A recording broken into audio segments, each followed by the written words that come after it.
കേരളത്തിൽ വരും മണിക്കൂറിൽ ശക്തമായ മഴ. ഇന്ന് മുന്നറിയിപ്പ് ഇവിടെയല്ല. ഇടിമിന്നൽ ജാഗ്രതാ നിർദ്ദേശവും പുറപ്പെടുവിച്ചു. വിശദാംശങ്ങൾ അറിയാം. അതിനു മുമ്പായി ചാനൽ ഒന്ന് സബ്സ്ക്രൈബ് ചെയ്യുക. സംസ്ഥാനത്ത് ഇന്നും പരക്കെ മഴയ്ക്ക് സാധ്യതയെന്ന് കേന്ദ്ര കാലാവസ്ഥാ വകുപ്പ് അറിയിച്ചു. വിവിധ ഭാഗങ്ങളിൽ ഒറ്റപ്പെട്ട മഴയ്ക്കുള്ള സാധ്യതയാണ് പ്രവചിക്കുന്നത്.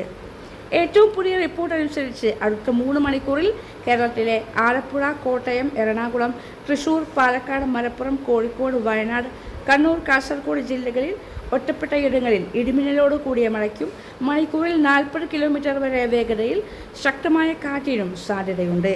കൂടാതെ പത്തനംതിട്ട, ഇടുക്കി ജില്ലകളിൽ ഒറ്റപ്പെട്ട ഇടങ്ങളിൽ നേരിയ മഴയ്ക്കും സാധ്യതയുണ്ട്. മഴയും ഇടിമിന്നൽ മുന്നറിയിപ്പും നിലനിൽക്കുന്നതിനാൽ കേരള, കർണാടക, ലക്ഷദ്വീപ് തീരങ്ങളിൽ ഇന്ന് മത്സ്യബന്ധനത്തിന് പോകാൻ പാടില്ലെന്ന് കേന്ദ്ര കാലാവസ്ഥാ വകുപ്പ് അറിയിച്ചു. ഈ തീരങ്ങളിൽ മണിക്കൂറിൽ 40 മുതൽ 50 കിലോമീറ്റർ വരെയും ചില അവസരങ്ങളിൽ മണിക്കൂറിൽ 60 കിലോമീറ്റർ വരെയും വേഗതയിൽ ശക്തമായ കാറ്റിനും മോശം കാലാവസ്ഥയ്ക്കും സാധ്യതയുണ്ട്. കേന്ദ്ര കാലാവസ്ഥാ വകുപ്പ് അടുത്ത 5 ദിവസത്തേക്ക് ശക്തമായ മഴയ്ക്കുള്ള സാധ്യതയാണ് പ്രവചിക്കുന്നത്.